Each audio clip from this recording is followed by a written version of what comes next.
사랑과 은혜가 많으신 하나님 아버지, 너희는 하나님의 의의 규례로 인하여 하루에 7번이라도 찬양하라고 말씀하셨습니다.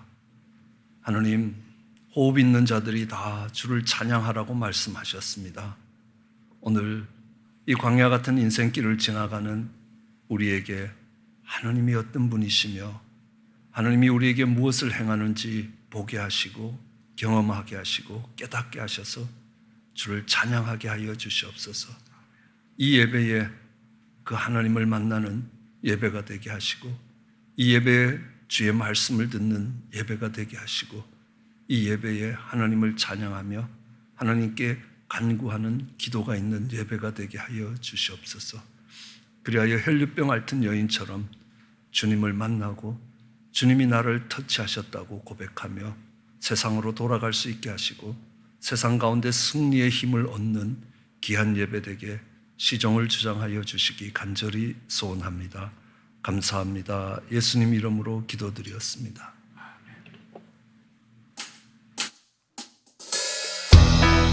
선하시고 인자하신 하나님을 찬양합니다. 우리 함께 일어서서 찬양드리겠습니다.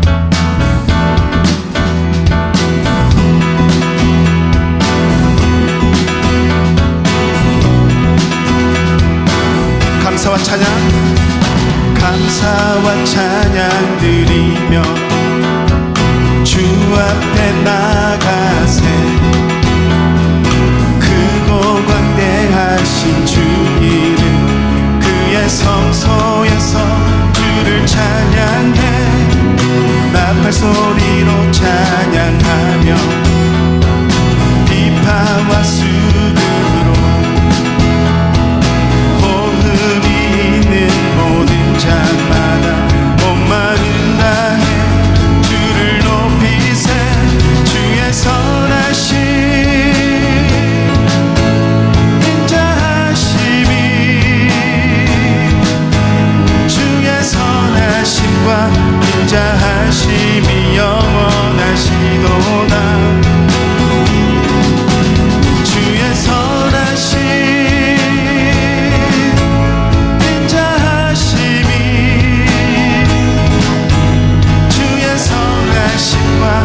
인자하심이 영원하시도다. 주의 선하심과 인자하심이 영원하시도다. 우리 다시 한번 감사와 찬양, 감사와 찬양 드리며 주 앞에 나가세. 크고 광대하신 주 이름, 성소에서 주를 찬양해. 나팔 소리로 찬양하며 비파와 수금으로 호흡이 있는 모든 자마다 온 마음 다해 주를 높이세. 주의 선하심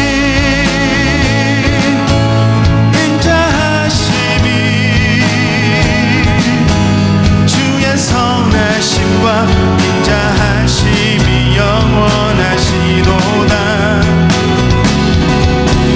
주의 선하심 인자하심이 주의 선하심과 인자하심 영원하시도다. 주의 선하심과 인자하심이 영원하시.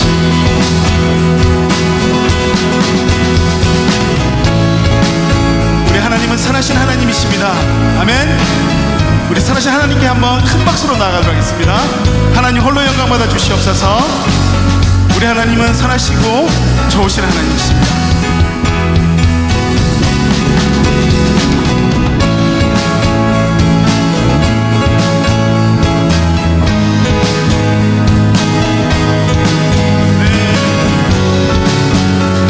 한번 우리 온 마음을 다해서 찬양드리겠습니다. 주의 선하심, 주의 선하심 인자하심이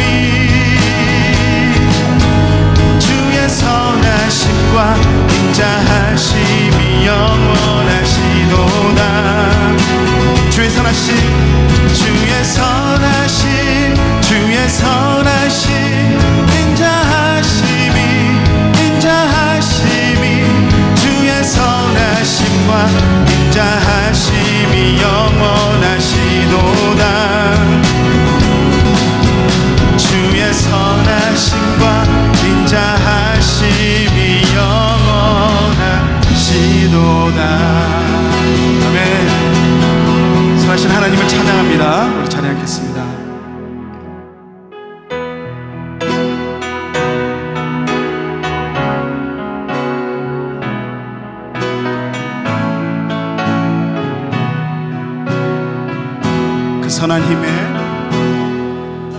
그 선한 힘에 고요히 감사여 그 놀라운 평화를 누리며 나 그대들과 함께 걸어가 나 그대들과 한 해를 연해 지나간 허물 어둠의 날들이 무겁게 내 영혼 짓눌러도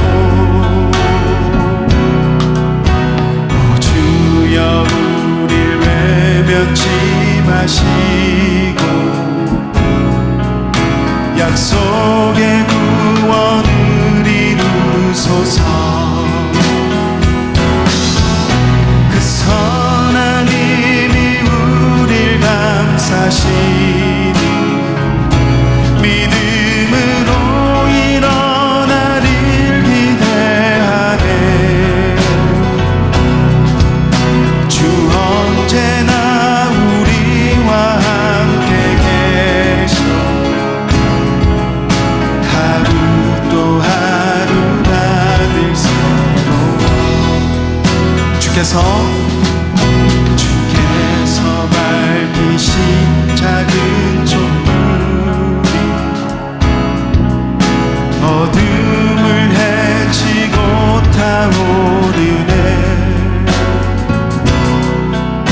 그 빛에 우리 모두 하나네. 오늘이에 비추게 하소서. 그 선한 힘이 우릴 감싸시니 믿음으로 일어나길 기대하네. 주 언제나 우리와 함께 계셔 하루 또 하루가 늘세.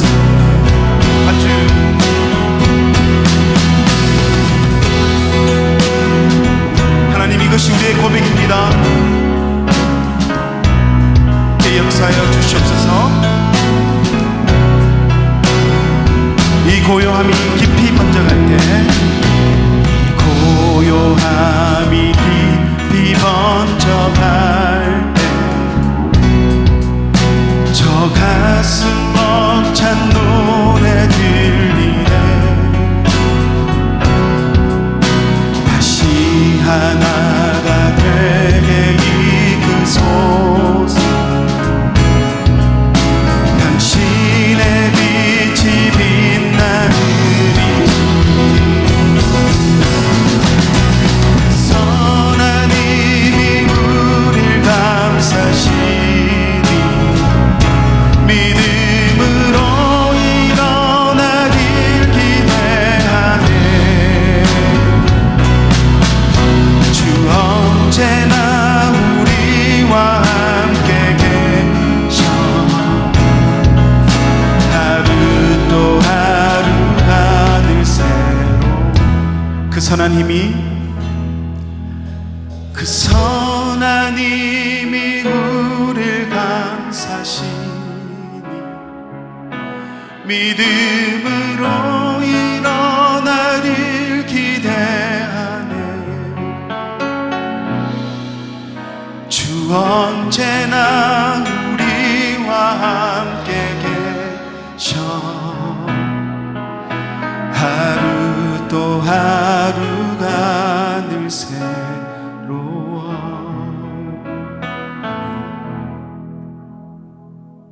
만복의 근원이 되시고 만인간의 생사화복을 주관하시는 하나님, 오늘도 우리에게 생명 주시고 불러주셔서 예배하게 하신 하나님께 찬양과 영광을 올려드립니다.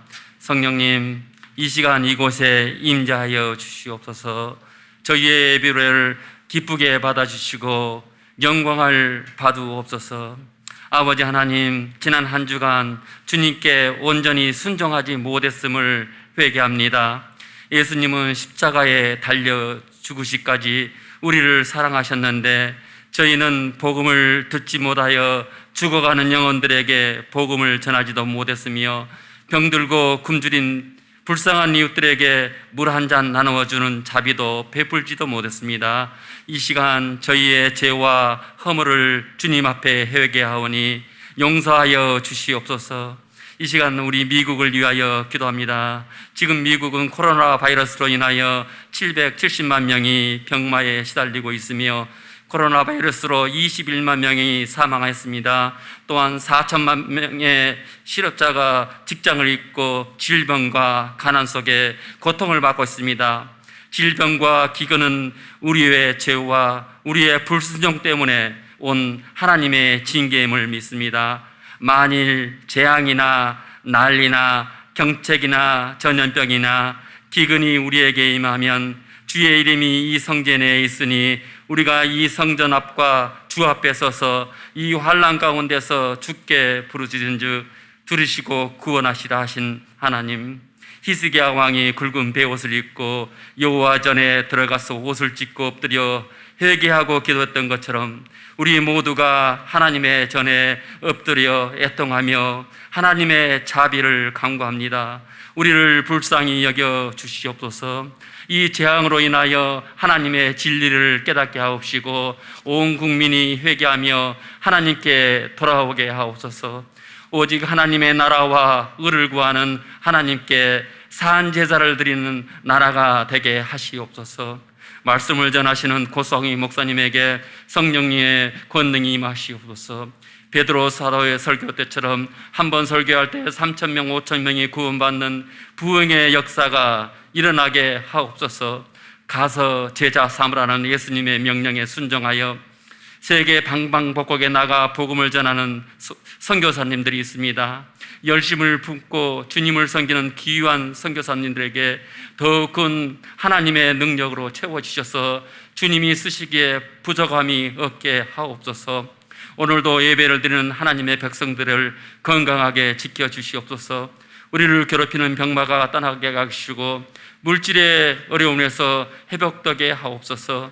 우리의 자녀들이 말씀 가운데 아름답게 성장하게 하시고 각 가정이 하늘나라의 소망을 두며 온전히 주님을 섬기는 축복의 가정이 되게 하옵소서. 이 모든 것을 예수님의 이름으로 기도합니다. 아멘.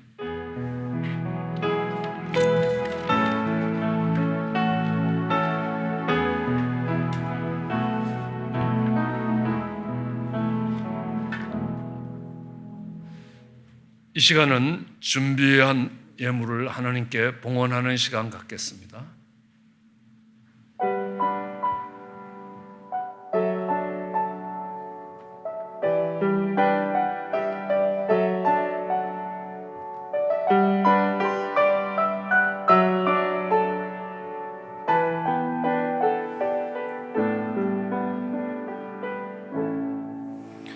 내 평생 살아온 길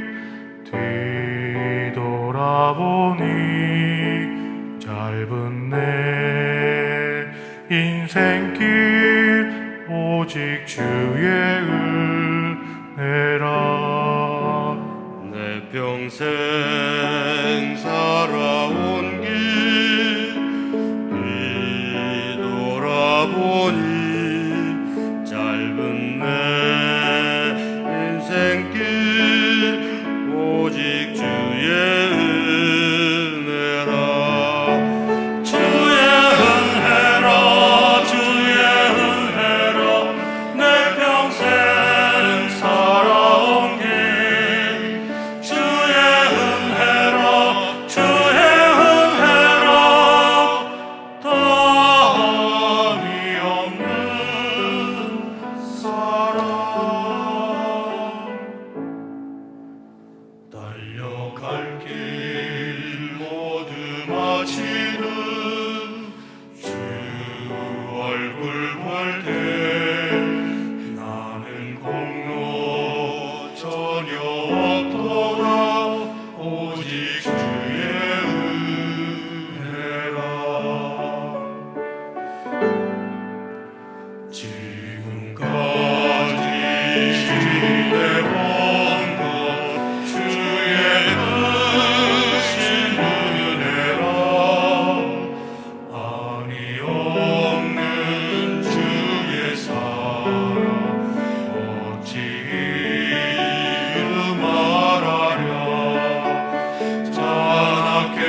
예물을 위해 함께 기도하시겠습니다.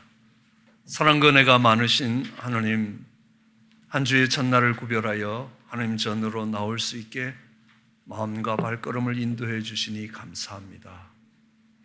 하나님, 예배 드리는 게 어렵고 힘들 때에 하나님 예배의 자리로 불러주신 것 감사합니다. 하나님, 어느 곳에서 예배를 드리든지 하나님 신령과 진정으로 주님의 임재 앞에 설 수 있게 은혜를 더하여 주시기 원합니다. 빈손으로 내게 보이지 말라는 말씀을 기억하며 예물을 준비합니다. 하나님, 이 예물이 아벨의 제물과 같이 구별된 예물 되게 하여 주시옵소서.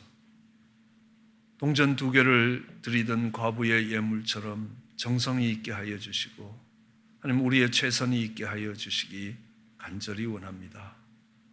하나님, 이제 한 해가 마무리되어 가는 끝지점에 와서 다시 한번 어렵고 힘든 시간들이었지만 이 2020년을 걸어온 길들을 돌아볼 수 있으며 마지막 마무리를 아름답게 할 수 있게 하여 주시기 원합니다. 하나님, 예물에 감사를 담아 하나님께 드립니다. 우리 어떤 상황 속에서도 주를 의지할 수 있게 하신 것 감사합니다. 기도를 들으시고 때를 따라 은혜를 베푸시는 것 감사하며 예물 드립니다. 어느 하나 하나님의 은혜 아닌 것이 없다고 고백하며 하나님께 예물 드렸습니다. 그 예물 드린 손길들을 기억하시고 하나님 받으시며 하나님 저들의 마음을 받으시고 저들의 정성을 받으시며 하나님이 약속하셨던 그 축복들이 하나님 그 손길들 삶에 풍성할 수 있게 은혜를 더하여 주시기 간절히 원합니다. 쓰이는 곳에도 함께 해주시기 원합니다. 감사합니다. 예수님 이름으로 기도드렸습니다. 오늘 성경 본문은 느헤미야 9장 1절에서 5절의 말씀입니다. 그달 24일에 이스라엘 자손이 다 모여 금식하며 굵은 배를 입고 티끌을 무릅쓰며 모든 이방 사람과 절교하고 서서 자기의 죄와 열조의 허물을 자복하고 이날에 낮 4분지1은 그 처소에 서서 그 하나님 여호와의 율법책을 낭독하고 낮 4분지1은 죄를 자복하며 그 하나님 여호와께 경배하는데 레위 사람 예수아와 바니와 간미엘과 스바냐와 분니와 세레비아와 바니와 그나니는 대에 올라서서 큰 소리로 그 하나님 여호와께 부르짖고 또 레위 사람 예수아와 간미엘과 바니와 하삼느야와 세레비아와 호디야와 스바냐와 부다히야는 이르기를 너희 무리는 마땅히 일어나 영원부터 영원까지 계신 너희 하나님 여호와를 송축할지어다. 주여, 주의 영화로운 이름을 송축하올 것은 주의 이름이 존귀하여 모든 송축이나 찬양에서 뛰어남이니이다. 아멘. 예루살렘 성벽 재건이 마쳐졌습니다. 우리는 이미 살펴보았듯이 성벽을 재건하는 것이 전부가 아니라는 겁니다. 그 성에 사는 백성들이 바뀌지 않으면 성벽은 언제든지 다시 무너질 것이라는 겁니다. 어떻게 해야 그 재건된 성벽이 무너지지 않을 것인가? 그 중에서도 가장 중요한 것이 어떤 것인가? 라는 것들을 배워야 할 것입니다. 이 성벽을 재건해놓고 이 성벽을 봉헌하기 전에 그 백성들이 변화를 받아야 되는 겁니다.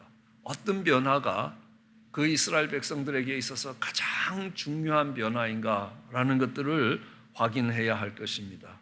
그것은 우리가 이스라엘 백성들이 많이 사용하는 카이즘 구조를 보면 그것이 명확하게 드러나게 되어 있습니다.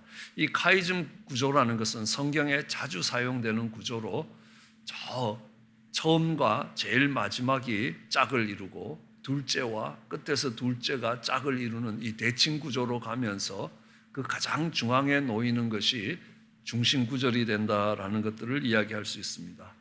그래서 이 히브리어는 그 특성상 카이즘 구조를 갖고 있습니다.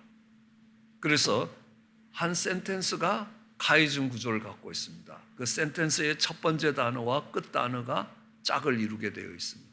그리고 센텐스와 센텐스들이 모여져 있는 문장이 카이즘 구조를 갖고 있습니다. 그리고 문장과 문장이 모여 있는 그 책이 카이즘 구조로 되어 있습니다. 그리고 책들이 모여 있는 성경책 전체가 또한 카이즘 구조를 갖고 있습니다. 최근 히브리 대학의 구약을 히브리 대학은 신약을 다루지 않기 때문에 이 히브리 대학의 성경학자가 우리가 어쩌면 신약 성경을 정경으로 인정해야 될지 모른다라는 논문을 발표하기도 했습니다. 왜냐하면 구약 성경은 완성된 성경이 아니라는 것은 그들도 인정합니다. 왜냐하면 카이즘 구조의 짝을 이루지 않기 때문입니다. 그런데 신약 성경을 대비하면 그 카이즘 구조가 맞아떨어진다는 겁니다. 한 가지 예를 들더라도 우리가 이 창세기의 1장과 2장은 비포 히스토리, 역사 이전을 설명한다면 계시록의 마지막 21장과 22장은 애프터 히스토리, 역사 이후를 설명하고 있다라는 것입니다. 그러므로 창세기 1, 2장과 계시록의 마지막 2장은 정확하게 짝을 이루고 있기 때문입니다. 가장 대표적인 카이즘 구조가 바로 노아의 홍수의 사건입니다. 노아의 홍수 때에 여러 가지 일어난 일들을 한번 카이즘 구조로 정리하면 참 놀라운 카이즘 구조를 나타내고 있습니다. 그러니까 카이즘 구조는 이 창세기 6장 10절에서부터 수십 가지가 창세기 9장 19절에 끝나는 가운데 이 사건들이 다 짝을 이룹니다. 정확하게 150일 동안 물이 올랐다면 물이 빠지는데 150일이 걸렸다는 겁니다. 그래서 처음부터 끝까지 노아의 홍수의 사건이 일어나는 데서부터 노아의 홍수의 사건이 마무리되는 데까지 정확한 대칭 구조를 갖고 있습니다. 그래서 그 가운데 영어로는 God remember Noah, 우리말로는 하나님께서 노아를 권념하셨더라, 기억하셨더라 라는 말씀이 노아의 홍수의 가장 중심에 있다라는 것들을 우리는 이 구조를 통해서 금방 알 수 있습니다. 오늘 성벽이 건축되고 성벽이 재건되고 성벽이 하나님께 봉헌되는 과정을 보면 이것이 카이즘 구조로 되어 있다라는 걸 알 수 있습니다. 제일 처음에는 성벽을 쌓는 일입니다. 그 쌓기 위해서 기도하고 준비하고 내부와 외부의 여러 어려움을 그리고 음모와 술수를 극복하고 그 성벽을 쌓는 일이 있었습니다. 그러면 그 대칭이 되는 곳에는 그 성벽을 쌓는 일이 성벽을 봉헌하는 일과 대칭을 갖고 있다는 겁니다. 그래서 성벽이 쌓아질 때 그들은 지도자들을 택했습니다.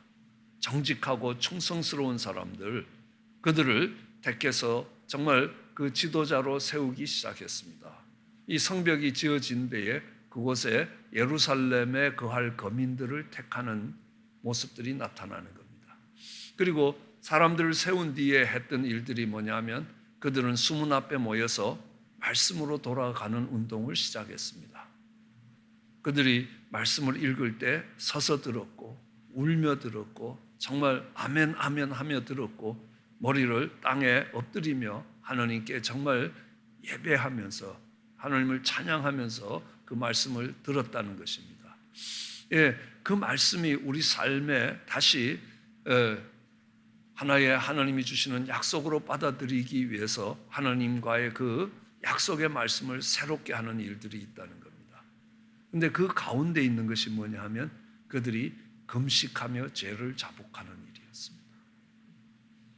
그러므로 이 성벽이 재건되고 이 성벽이 하나님께 봉헌되는 그 사이에 가장 중심이 되는 사건은 오늘 본문에 그들이 금식하며 정말 하나님께 죄를 자복했다라는 겁니다. 오늘 우리가 읽었던 본문의 1절입니다. 그달 24일에, 그달이라는 것은 7월 달입니다. 그러니까 대속죄일이 7월 10일에 시작됩니다. 그래서 1일부터 10일까지 나팔이 부러집니다. 그래서 나팔절이라고 이야기합니다. 그래서 대속죄일에 이 대제사장이 지성소로 들어감으로 인하여 이스라엘 백성들의 그 1년의 모든 죄들이 용서받는 날이라는 겁니다. 그리고 그 뒤에 14일, 15일 어간에 그들은 그러니까 이 초막절을 지키게 되는 겁니다. 초막절이 끝나고 24일이 되었을 때 이스라엘 자손들이 다시 모였습니다. 이건 절기 때문에 모인 게 아닙니다. 그들이 다시 모여서 금식을 했습니다. 죄를 뒤집어 쓰고 굵은 베옷을 입고 금식하기 시작했습니다. 그리고 이방 사람과 절교하고 자기의 죄와 열조의 허물을 자복했다라고 이야기합니다. 이것이 이스라엘 백성들의 회복에 있어서 이스라엘 백성들의 리폼, 개혁에 있어서 가장 중요한 사건이 된다는 것들을 오늘 성경은 그 성경의 구조를 통해서 우리에게 말씀하고 있습니다. 그들은 금식했습니다. 티끌에 앉아서 죄를 뒤집어 쓰고 금식을 했습니다.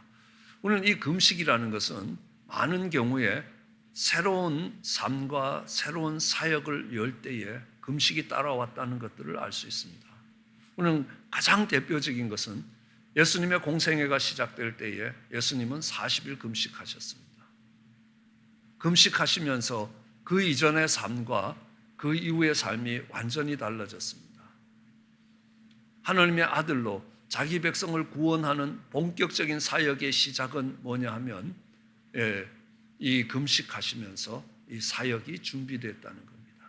이 금식을 통해서 새로운 사역이 준비됐던 것들을 알 수 있습니다. 우리는 모세가 십계명을 받을 때에도 40일 금식했던 것들을 기억합니다. 이 금식은 그들에게 어떤 의미를 갖고 있습니까?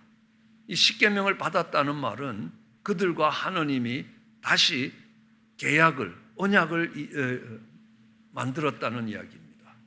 나는 너희의 하나님이 되고 너희는 내 하나님이 될 것이다. 그들이 홍해를 건너서 이제 시내산까지 내려오는 동안 그 50일 동안 그 구약의 오순절이 오고 하늘이 열리고 하나님의 강림이 있으면서 하나님이 그들에게 십계명을 주실 때에 그 구약의 오순절에 그들은 이제 하나님 백성이 되고 하나님은 그들의 하나님이 된다. 그럼 그 사이는 뭐냐는 겁니다. 하나님이 어떤 분이신지 그들이 배우는 시간들이었습니다. 이제 하나님이 전능하신 하나님이시라는 것. 그 50일 동안 이스라엘 백성들이 이 출애굽을 해서 광야에서 농사 지을 수 없는 그곳에서 200만이 살아남았다라는 겁니다. 얼마나 놀라우신 하나님이냐는 겁니다. 그곳에서 살던 우리 집사님이 말씀하십니다. 목사님, 그곳에 가면 단 10명이 열흘도 못 삽니다 라고 이야기하는 곳에 200만이 넘는 사람들이 그 50일을 거쳐서 시내산까지 왔습니다. 그리고 거기서 하나님과 언약을 세우는 겁니다. 이제 이 계명을 지켜라. 네가 이 땅의 하나님 백성으로 하나님의 법을 기준으로 살아라 라는 것입니다. 그러면 너는 이 세상 가운데서 하나님의 백성이 될 것이고 나는 너의 하나님이라 일컬음 받기를 부끄러워하지 않을 것이라. 그리고 이스라엘 백성들의 인생은 달라지기 시작했습니다. 새로운 삶이 시작됩니다. 점점 남쪽으로 내려가던 이스라엘 백성들이 거기서부터 다시 북쪽으로 올라가기 시작하는 겁니다. 약속의 땅을 전진하기 위해서 올라가는 겁니다. 그 시내산에서 금식하며 계명을 받기 전까지는 출애굽기입니다. 시내산에서 금식하며 이제 새로운 삶의 시작은 민수기의 시작입니다. 달라진다는 겁니다. 그 전까지는 죄를 떠나는 과정이라면 이제는 약속의 땅을 정복해가는 과정으로 바뀌는 것들을 우리는 잘 알 수 있습니다. 우리는 이방 땅에서 살면서 민족적 위기를 만났을 때 에스더가 금식하는 걸 봅니다. 죽음을 걸고 금식합니다. 내가 죽으면 죽으리라 라는 금식이었습니다. 죽음을 각오한 금식이었습니다. 그것이 이 이방 땅에서 이스라엘 백성들을 사망에서 생명으로 옮기고 그들이 다른 삶을 살 수 있는 새로운 출발이라는 겁니다. 예루살렘의 재건의 일들이 아무리 있어도 나는 바벨론이 좋고 정말 이 풍요로운 땅을 떠나지 아니하리라 그러던 그들 속에 죽음의 그림자가 그냥 덮쳤습니다. 다 죽게 돼 있었습니다. 그것이 전염병이든 그것이 이방인의 공격이든 어떤 이유 때문에 그들은 다 그 땅에서 죽을 수밖에 없는 처지에 놓였을 때 그 금식이 그들로 하여금 새로운 삶을 만들어냈던 것입니다. 그 모르드게가 다니엘이 섰던 자리처럼 그 나라의 재상이 되는, 그리고 그 나라 백성으로서 지위가 달라지는 그런 역사가, 새로운 삶이 시작되었다라는 것들을 알 수 있습니다. 그럼 니느웨의 금식도 우리가 알 수 있습니다. 요나가 가서 니느웨에 심판의 말씀을 전했습니다. 그러자 니느웨 사람들이 정말 왕에서부터 갓 태어난 아이에 이르기까지, 짐승에 이르기까지 금식합니다. 그리고 그 니느웨는 그때부터 다른 삶이 시작되는 겁니다. 쉽게 이야기하면 새로운 출발이 시작됐다는 겁니다. 오늘 이 안디옥 교회가 금식합니다. 하나님을 섬기기 위해서 그들이 금식하기 시작하자 그들은 새로운 사역이 시작되는 겁니다. 세계 선교의 첫 장을 열어가기 시작하는 겁니다. 예루살렘 교회가 하지 못했던 이 이방을 향한 선교 사역의 깃발을 들고 나아갈 수 있었다는 겁니다. 오늘 그들이 성벽을 재건한 것이 아니라 이제 그들이 하나님 앞에 금식하며 그들의 죄를 자복하는 것입니다. 그랬을 때 그들에게는 새로운 출발이 시작된다는 겁니다. 자, 이제 그들이 죄를 자복하는 모습들이 있습니다. 오늘 우리 느헤미야서 9장 32절에서부터 그 뒤로 읽어보시면요, 우리 하느님이여 광대하시고 능하시고 두려우시며 언약과 인자를 지키시는 하느님이시여, 우리의 열왕과 방백과 제사장들과 선지자들과 열조와 주의 모든 백성이 이 아수르 왕의 때부터 오늘까지 아수르의 침공을 받아서 북이스라엘이 멸망당한 때에서부터 남유다가 바벨론으로 잡혀와서 정말 엄청 고생했습니다. 그런데 우리가 고생한 거 작게 여기지 마십시오. 그러면서 이야기합니다. 정말 33절에 우리가 당한 모든 일에 주는 공의로우시나 우리는 악을 행하였나이다. 주는 진실이 행하였나이다. 하나님이 실수하시고 하나님이 우리를 돌보시지 않아서 이런 일이 일어난 게 아니라는 겁니다. 우리가 악했기 때문에 그렇다는 겁니다. 우리의 열왕과 방백과 제사장들과 열조가 하나님의 율법을 지키지 않았다는 겁니다. 주의 명령과 주의 경계하신 말씀에 순종하지 않았다는 겁니다. 그리고 하나님이 베푸신 정말 많은 축복과 자기 앞에 주신 넓고 기름진 땅을 누리면서 하나님을 섬기는 게 아니었습니다. 그들이 돈을 섬겼지 하나님을 섬기지 않았다는 겁니다. 그들이 악행을 그치지 아니했다는 겁니다. 그래서 오늘날 하나님이 주신 그 땅에서 바벨론의 통치를 받게 됐다는 겁니다. 종이 되었다라는 겁니다. 우리가 비록 예루살렘에 살지만 여기는 페르시아 제국의 한 땅에 불과한 종살이하는 그런 백성이 되었다는 겁니다. 오늘 우리의 현실이 그렇다라고 고백을 하는 것입니다. 왜요? 우리가 하나님의 율법을 지키지 않았다는 겁니다. 하나님의 말씀에 순종하지 않았다는 겁니다. 하나님이 많은 축복을 주셨음에도 불구하고 주님을 섬기지 않았다는 겁니다. 악행을 그치지 않았다는 겁니다. 그것 때문에 우리가 무너졌다는 겁니다. 그것 때문에 이 땅의 주권을 갖고 살지 못하고 그것 때문에 나라를 잃어버리고 페르시아 제국의 종이 되어 있다는 것입니다. 그것을 인정하고 들어가는 것입니다. 우리는 왜 이 예루살렘 성이 무너지고 왜 이 예루살렘이 하나님의 영광과 하나님의 이름을 두기 위해서 택하신 이 예루살렘이 왜 세상의 다스림을 받고 세상의 통치를 받는 지경에 갔냐는 겁니다.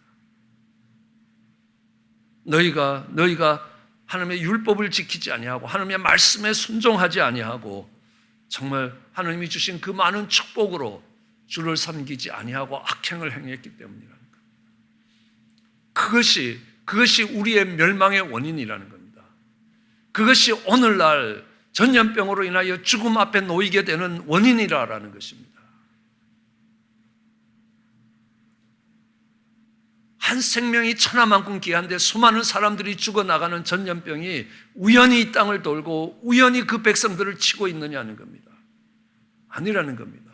우리가 성벽을 높이 쌓고 정말 준비를 하면 뭐 하겠냐는 겁니다.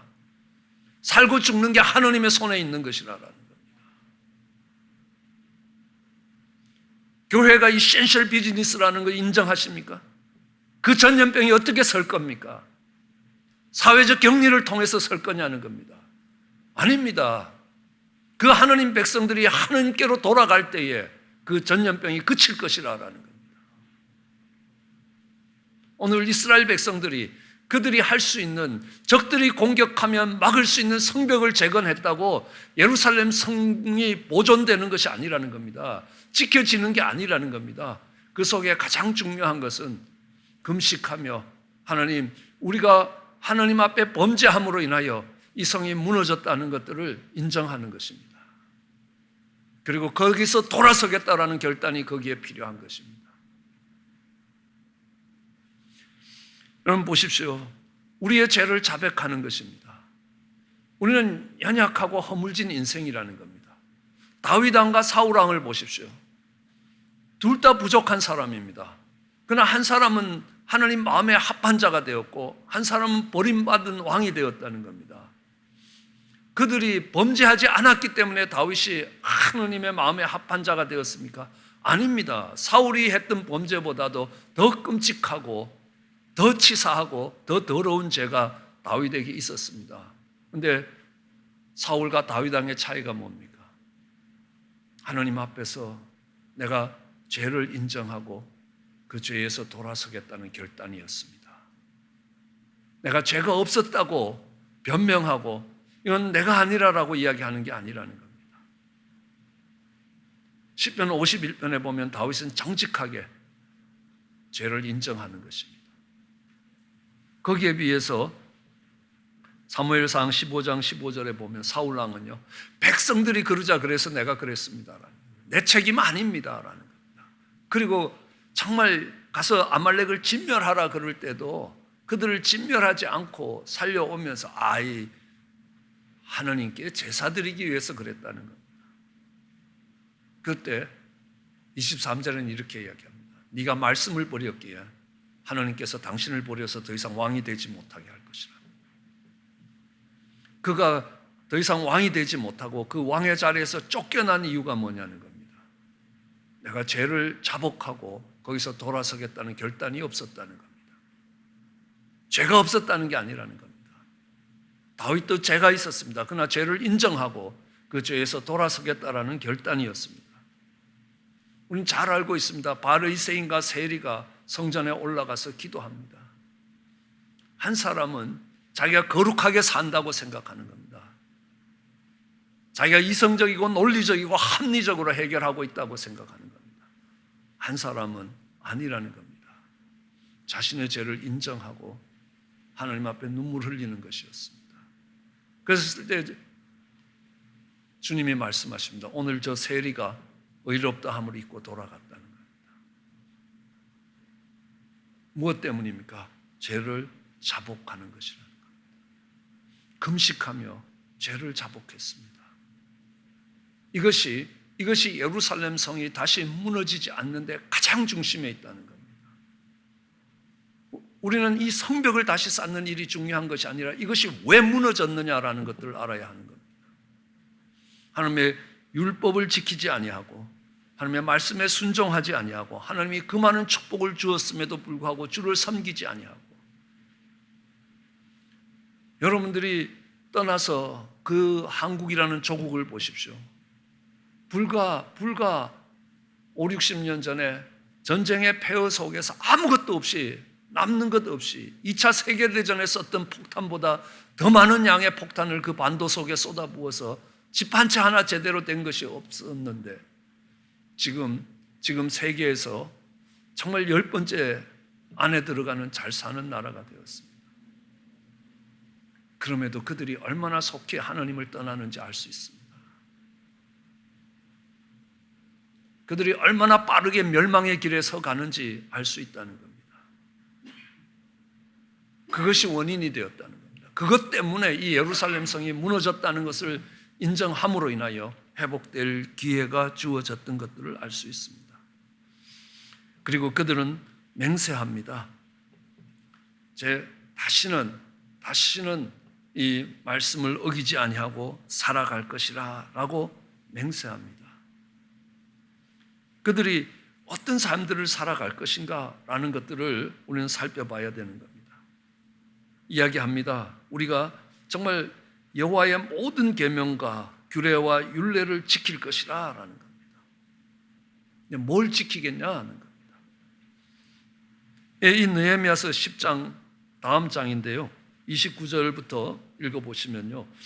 우리 주 여호와의 모든 계명과 규례와 율례를 지킬 텐데 우리의 딸은 이 땅 백성에게 주지 아니하고 우리의 아들을 위하여 저희의 딸을 데려오지 아니할 것이라. 그리고 혹시 이 땅 백성이 안식일에 물 하나 식물을 가져다 팔려 할지라도 우리가 안식일에 성일에는 사지 않겠고 제7년마다 땅을 쉬게 하고 모든 빛을 탕감할 것이라. 이들이 하나님의 계명으로 돌아가는 두 가지를 이야기하고 있습니다. 하나는 저들과 통혼하지 않겠다는 겁니다. 우리의 아들을 저들에게 보내지 아니하겠다는 겁니다. 그럼 잘 알고 있지 않습니까? 솔로몬이 그 이방 여인들을 취함으로 인하여 그 이방 신상에 절하게 되고 그리고 나라가 둘로 쪼갈라졌습니다. 그리고 서로 남북이 나누어져서 죽이고 죽이는 비극의 역사들이 이스라엘의 역사가 되었다라는 거 알 수 있습니다. 얼마나 많은 축복이 솔로몬에게 주어졌음에도 불구하고 그 솔로몬의 노년이 멸망의 길로 그 후손들에게 저주를 심었던 이유가 뭐냐는 겁니다. 이방 여인들과 통혼을 했기 때문이라는 겁니다.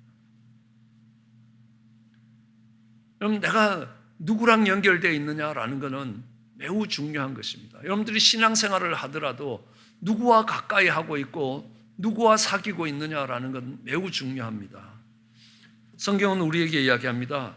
고린도전서 6장 16절에 창기와 합하는 자는 저와 한 몸이 되는 줄 몰랐느냐는 겁니다. 둘이 한 육체가 된다는 겁니다. 주와 합하는 자는 한 영이 된다는 겁니다. 내가 세상의 쾌락과 짝하기 시작하면 육체로 전락한다는 겁니다. 내가 주와 합하기 시작하면 영적인 존재가 된다는 겁니다. 내가 누구랑 합할 것이냐라는 겁니다. 누구랑 연결되어 있는 겁니다. 그죠? 예, 고린도 후서는 우리에게 이렇게 가르칩니다. 너희는 믿지 않는 자와 멍해를 같이 하지 말라. 의와 불법이 어찌 함께 가고 빛과 어둠이 어찌 사귀겠느냐. 그리스도와 벨리알이 어찌 좋아하고 믿는 자와 믿지 않는 자가 어찌 상관하며 하나님의 성전과 우상이 어찌 일치되겠느냐. 복음을 전하지 말라는 게 아니라는 겁니다. 그들과 사귀지 말라는 것입니다. 다르다는 겁니다. 배가 물 위에 떠 있지만 물이 뱃속에 들어오도록 허락해서는 안 된다라는 말입니다. 왜요? 이스라엘 백성들이 멸망당한 게 무엇 때문입니까? 세상과 구별됨이 없다는 겁니다. 세상과 나누어짐이 없다는 겁니다.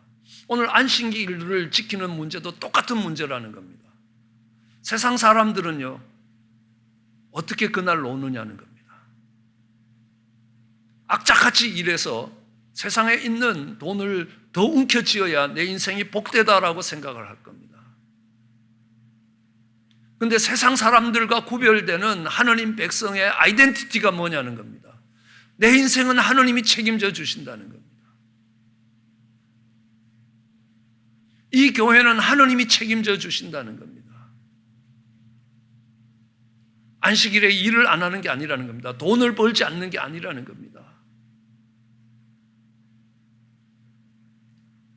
거듭 말씀드리지만요, 목사가 안식년 가는 거 3번의 안식년 동안 교회에서 목회 사역을 하는 것보다 더 힘들었고 더 바빴습니다. 쉬기 위해서 가는 게 아니라는 겁니다. 이 교회는 담임 목사가 없어도 하나님이 책임지시고 이끌어 가시는 걸 배울 수 있습니다. 당연히 그렇습니다. 어느 누구가 없어도 하나님이 이 교회를 책임지실 수 있습니다. 그렇다면 하나님이 이 자리에 나를 써주시는 것이 감사요 영광입니다. 내가 공로자로 하나님 앞에 서는 것이 아닙니다. 빚진 자로 하나님 앞에 서는 겁니다. 나 같은 인생을 여기에 세워주신 것만으로도 감사하다는 겁니다. 내가 노력해서 애굽에서부터 발로 밟아서 밭에다 물을 대서 농사를 지어서 내 삶과 내 시큐리티를, 안전을 보장시키는 거 아니라는 겁니다. 하나님이 나의 안전 보장이라는 겁니다. 그 신앙 고백이 어디에 있느냐 하면 안식일에 있고 안식년에 있다는 것입니다. 하나님이 책임지신다는 겁니다. 우리의 평강은 뭡니까? 하나님이 책임지신다라고 할 때, 어린아이가 부모님의 손을 잡고 갈 때 그 마음에 평강이 있는 게 부모님이 다 알아서 해주실 것이라.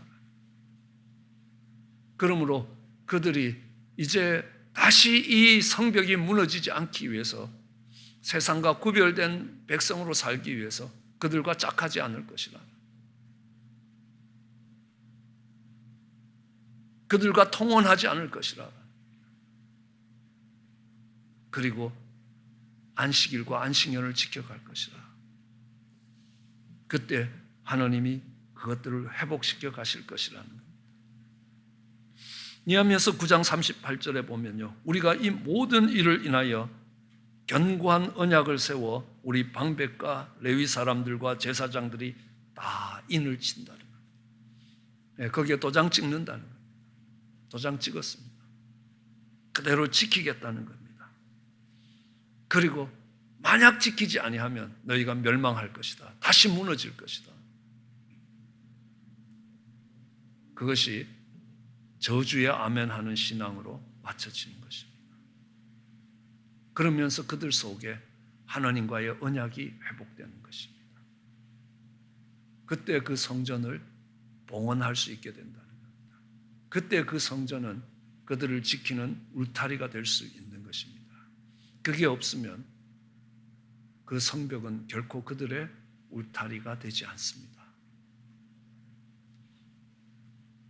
이제 성벽을 다시 세웠지만 그 성벽이 다시 무너지지 않도록 개혁하는 가장 중심에 무엇이냐는 겁니다. 금식하는 겁니다.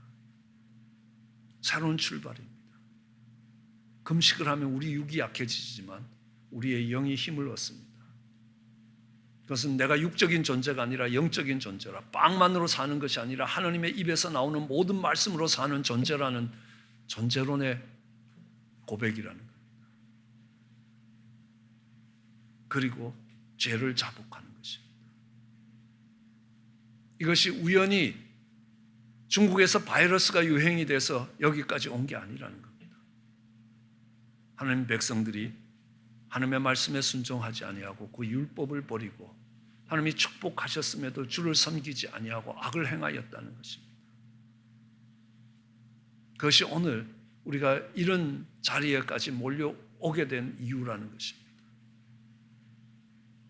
회복되지 않는 것도 마찬가지입니다. 내 이름으로 일컫는 내 백성이 그 악한 길 떠나 스스로 겸비하여 기도하여 내 얼굴을 구하면 내가 하늘에서 듣고 그 죄를 사하고 그 땅을 고치겠다라고 약속하시는 것. 뭘로 고쳐지겠습니까? 치료제가 개발되고요, 백신이 개발됨으로 나아지겠습니까? 안 나아집니다. 얼마든지 더 심한 바이러스들이 준비되고 있습니다. 그것이 하나님 손에 있다는 것입니다. 금식하며 하나님께로 돌아갔던 것입니다. 죄를 자복하고 하나님이 우리의 안전보장이라는 것입니다. 하나님이 지켜주셔야 우리가 살아갈 수 있습니다. 하나님이 여시면 닫을 자가 없고 하나님이 닫으시면 열 자가 없다라는 겁니다. 그러므로 세상과의 관계를 끊겠다는 겁니다. 그리고 하나님이 나를 지키신다는 신앙의 고백으로 우리가 안식일과 안식년을 지켜간 것입니다. 그 언약대로 살겠다고 도장 찍었습니다. 그대로 살지 않으면 저주 위에 저주가 떨어질지라 아멘이라는 겁니다.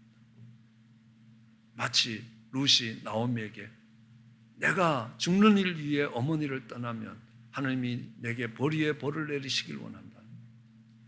그 저주에 아멘 하는 것은요, 내가 그 말씀대로 살겠다는 신앙 고백이 됐기 때문입니다. 그렇게 그들이 회복되었을 때 이제 그 성벽이 그들의 울타리가 되기 시작한다는 겁니다. 그런 은혜가 우리 모두에게 있기를 주의 이름으로 축원합니다. 기도하시겠습니다. 사랑과 은혜가 많으신 하나님, 귀하고 복된 날을 주시고 주의 말씀 듣기를 원합니다. 성벽을 봉헌하는 것보다 먼저 했던 일이 있습니다. 말씀을 들었습니다. 금식하며 죄를 자복했습니다. 그 약속의 말씀을 새롭게 하며 하나님과 다시 언약의 관계로 돌아왔습니다. 세상과의 단절을 시도하며 하나님의 주권과 하나님이 우리의 머리카락 하나까지 헤아리시며 우리를 이끌어 가시고 우리를 지키시고 보호하신다고, 사망의 음침한 골짜기를 지나갈 때도 주의 지팡이와 막대기가 지킬 것이라는 하나님 믿음의 고백이 우리 하나님 앞에 드려질 수 있게 축복해 주시기 간절히 소원합니다. 감사합니다. 예수님 이름으로 기도드렸습니다. 저희들 함께 찬양하시겠습니다.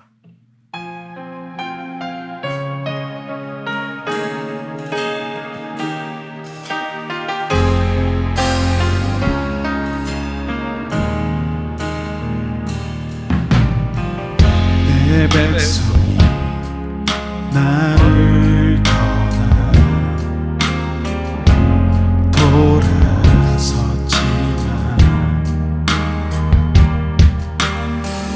내 사랑이 내 백성을 포기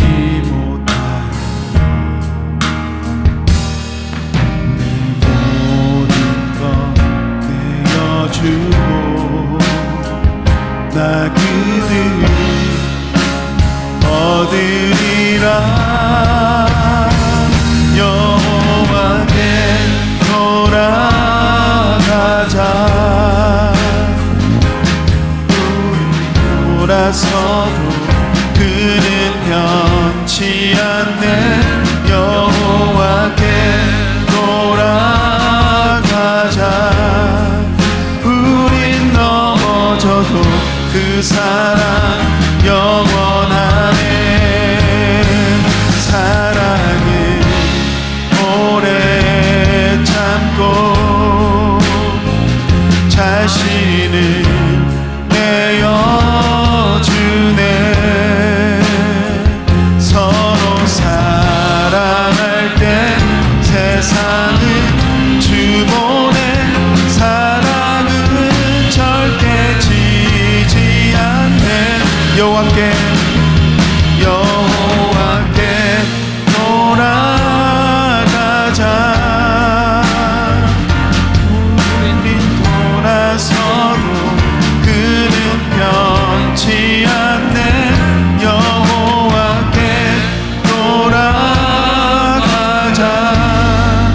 우린 넘어져도 그 사랑 영원하네.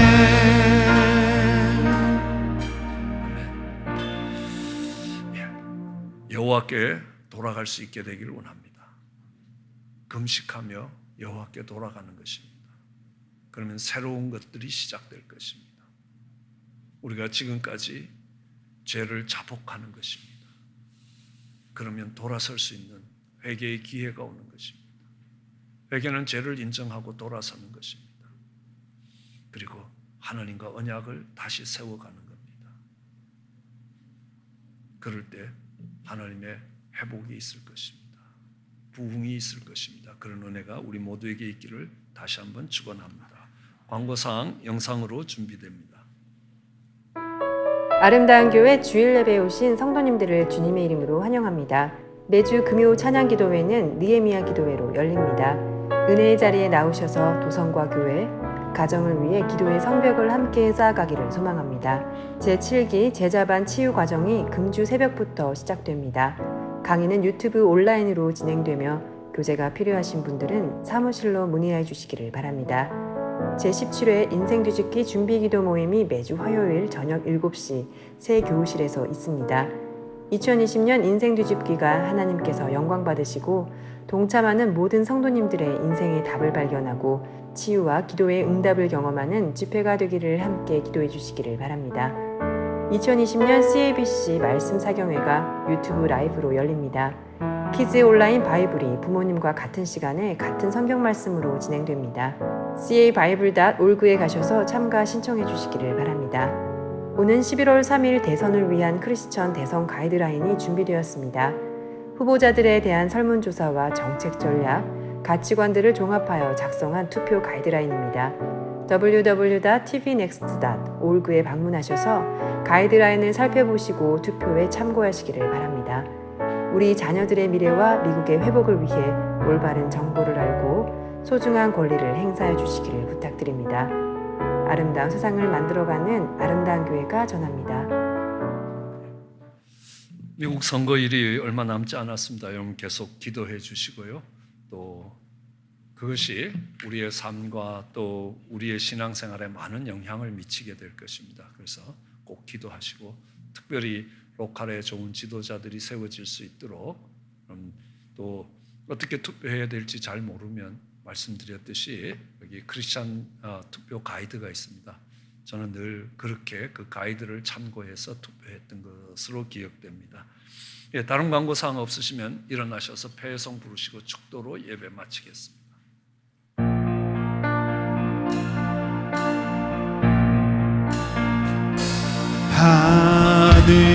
하늘에 계신 아버지 이름 거룩하사 주님 나라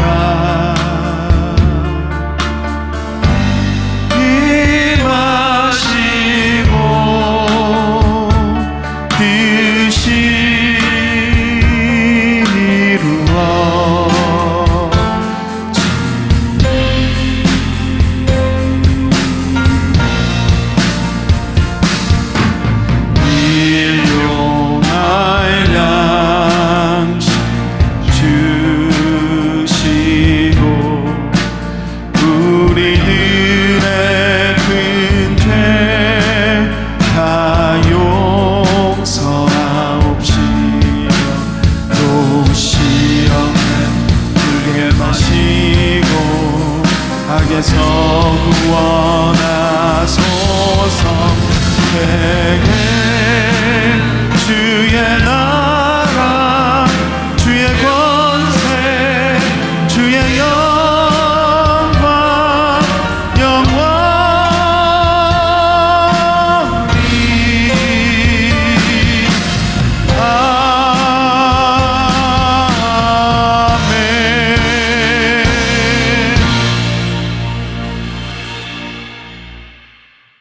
이제는 광야 같은 인생길 가운데서 팬데믹의 여러 어려움 가운데서 일어나 하나님께로 돌아가며 금식하며 굵은 베옷을 입고 죄를 뒤집고 하나님 앞에 기도하기를 소원하는, 죄를 인정하며 그 죄를 떠나 이제 하나님의 백성으로 세상과 구별된 삶을 살아갈 하나님의 백성으로 살겠다고 다시 한번 결단하는 사랑하는 성도들 위해 우리 주 예수 그리스도의 크신 은혜와 하나님 아버지의 그 놀라우신 사랑과 성령의 교통하심과 감동 감화하심이 영원토록 함께 하시기를 축원하나이다.